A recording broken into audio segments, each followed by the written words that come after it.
It has become conventional wisdom to say that drones are changing warfare, and that is because they have. Cheap and easily built, first person view drones are transforming how modern wars are fought. This shift first became undeniable during the Russia Ukraine war, which has been ongoing since 2022. Both sides have begun mass producing FPV drones, burning through hundreds each day. Drones now account for an estimated 70% of all casualties in the conflict. Online, one can easily find high definition montages of equipment, soldiers, and infrastructure being struck, usually set to a jarring soundtrack. Footage of people's final moments has effectively become a form of both entertainment and propaganda. What is even more unsettling, and what this video explores, is the weaponization of gamers. It sounds like a joke, but militaries worldwide are specifically targeting Gen Z gamers for an enlistment as drone pilots.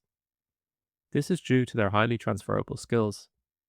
The British Army, for instance, has openly called for gamers and coders to enlist for this very reason. On the British recruitment website UAV Jobs, an entire section is dedicated to this career path, explaining exactly which skills are cross compatible. Quote, "When you spend hours immersed in gaming, you're doing more than just entertaining yourself. You're honing skills directly transferable to drone operations. In many games, you're monitoring multiple variables at once: maps, enemies, health stats, and objectives. Similarly, a UAV operator must keep track of the drone's altitude, camera feed, battery life, and mission objectives simultaneously. If you've ever mastered a controller in games like Call of Duty, Battlefield, or Microsoft Flight Simulator, you will have the muscle memory that translates directly into drone piloting. It is hard to deny the logic. Gamers likely have a significant advantage going into training. This isn't even a particularly new strategy. The British Army has targeted gamers before. In 2009, it launched its own video game, and in 2019, it began an ad campaign specifically appealing to binge gamers by placing ads in PlayStation and Xbox magazines. More recently, they have expanded into live streaming on Twitch and forming military esports teams that host their own competitive events. The only real change is the newfound urgency in recruiting gamers for drone piloting, as these tools grow in importance on the battlefield. But this begs the question, is any of this ethical? Such recruitment may be necessary if militaries wish to remain prepared for future conflicts, but grooming teenagers to become soldiers raises obvious concerns. Regardless, European nations are arguably falling behind in preparing a future generation of pilots.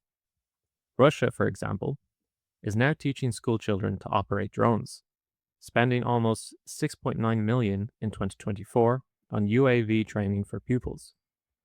Ukraine has similarly added drone navigation to its school curriculum. China has also encouraged its youth to participate in drone sports for several years now. Children as young as 12 race each other and engage in simulated combat, equipping them with technical skills for the future.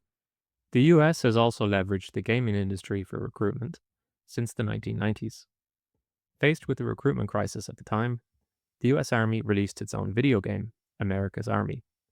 It subsequently formed close ties with the broader industry, occasionally loaning resources to developers in exchange for pro-military narratives in their games. Since 2018, the US military has also immersed itself in the esports world.